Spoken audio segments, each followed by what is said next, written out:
पहले की बात है। नदी के किनारे बसा हुआ एक नगर बहुत लोकप्रिय था अपने व्यापार के कारण। आसपास के नगर के व्यापारी वहाँ व्यापार करने आया करते थे। फिर एक दिन अचानक मौसम ने करवट ली। सब तरफ आंधी तूफान था। बहुत भयानक बारिश हुई। लगातार बारिश की वजह से नदी ने अपना रास्ता बदल लिया। देखते ही देखते सारा नगर वीरान हो गया। वहाँ कुछ भी नहीं बचा। बचे तो बस चूहे। हर तरफ चूहे ही चूहे दिख रहे हैं। वहाँ कुछ ही समय में चूहों का साम्राज्य बन गया। उनका राजा बना मूषक राज चूहा। चूहे की बस एक समस्या थी, जल की। तभी टीटू चूहा मूषक राज के पास जाकर बोलता है, महाराज की जय हो। महाराज, हमारे नगर में सब खुशहाल है। आप बस जल की समस्या का समाधान कर दे तो हमें जल पीने के लिए पहाड़ी के दूसरी तरफ न जाना पड़े। समस्या तो गंभीर है।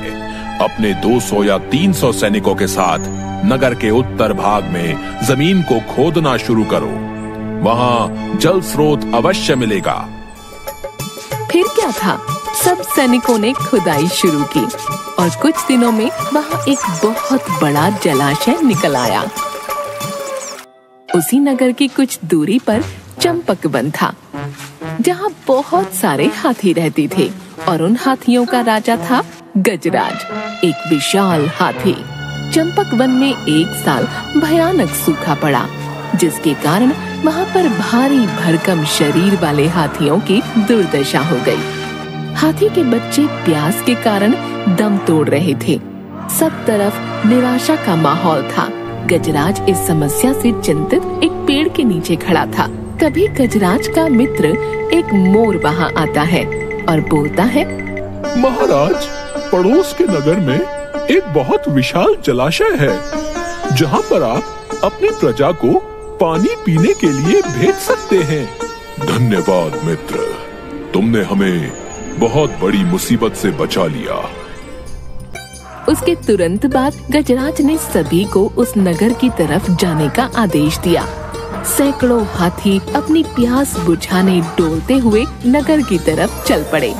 जलाशय तक पहुंचने के लिए उन्हें नगर को पार करके जाना था, जिस वजह से हजारों चूहे हाथियों के पैरों के नीचे कुचले जा रहे थे, जिसकी वजह से वहाँ हाहाकार मचा हुआ था। हजारों की तादाद में चूहे अपनी जान गंवा चुके थे। नगर में सब तरफ चीख पुकार मची थी। इस बात से अनजान हाथी अपनी मस्ती में रोज उस रास्ते से जाते, पानी पीते और वापस आ जाते।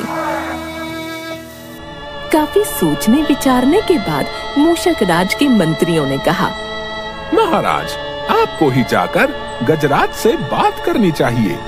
वो एक दयालु हाथी हैं। मूषक राज हाथियों के चंपक वन में गया। एक बड़े पेड़ के नीचे गजराज खड़ा था। मूषक राज उसके सामने के बड़े पत्थर के ऊपर चढ़ा और गजराज को नमस्कार करके बोला, गजराज को मूषक राज का नमस्कार। हे महान हाथी, मैं एक निवेदन करना चाहता हूँ।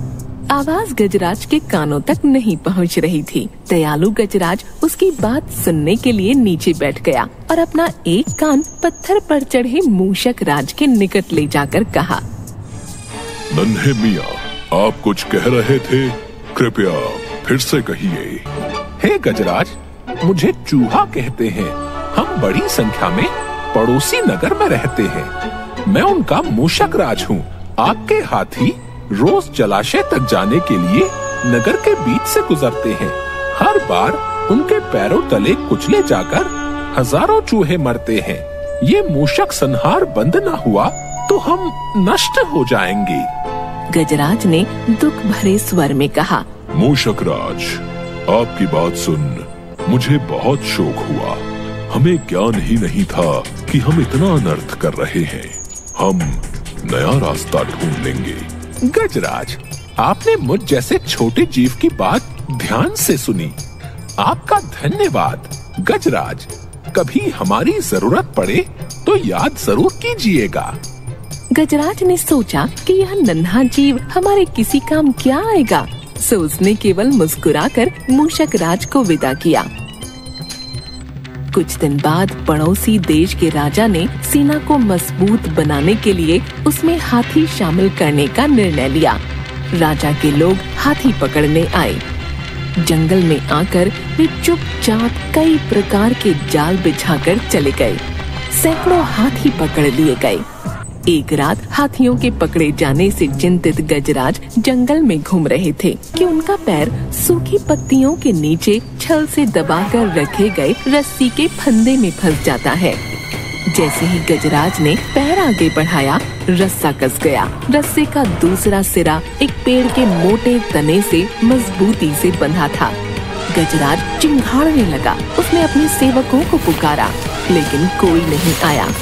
कौन फंदे में फंसे हाथी के निकट आएगा?